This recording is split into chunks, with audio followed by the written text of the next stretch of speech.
Hi, my name is Pascal Doucette, VP Officer at Doucette Machinery. Today we're explaining the small part for high volume application option that you can buy on a return conveyor.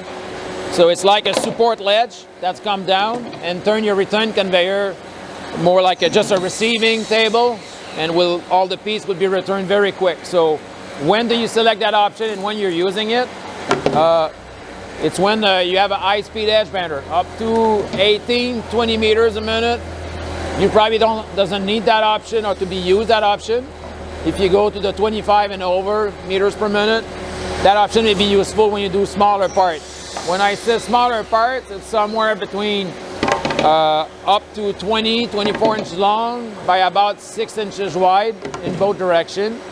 So as you can see, the rollers are not coming up and down, meaning you can get about a piece every 1 or 2 seconds.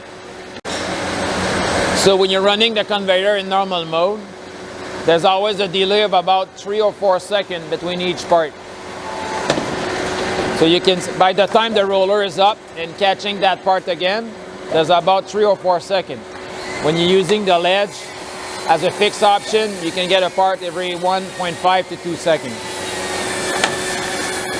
This option is something that you turn on and off from the remote operator switch. So if you don't need it, it's always up in the air. It's not like not being present.